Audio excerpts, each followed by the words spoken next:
E, e aí, pessoal, vamos falar sobre o livro 6 de Gênesis. O livro de Gênesis é um dos mais importantes da Bíblia, pois ele conta a história da criação do mundo e da humanidade.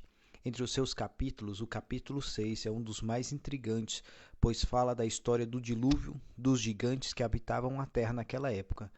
E nesse vídeo vamos explorar 3 pontos importantes do capítulo 6 de Gênesis.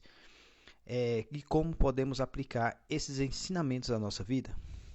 Primeiro ponto é a desobediência do homem e a ira de Deus.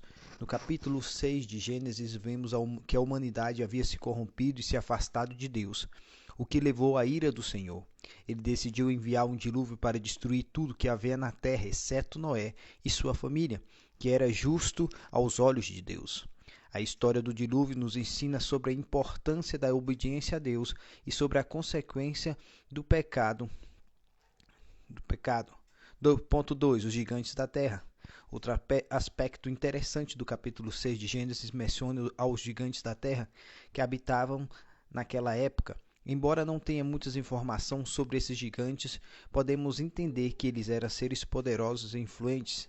A história dos gigantes nos lembra que devemos ter cuidado com as influências que nos cercam e devemos buscar sabedoria e orientação de Deus em nossas vidas.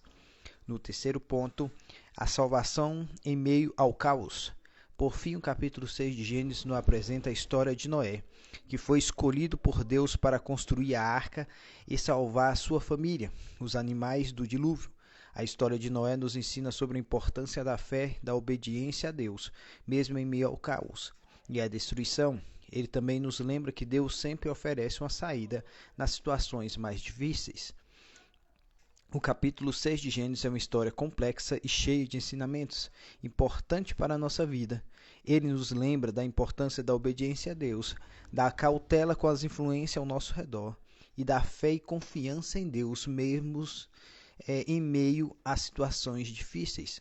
Que possamos aplicar esses ensinamentos em nossa vida e crescer no relacionamento com o nosso Criador.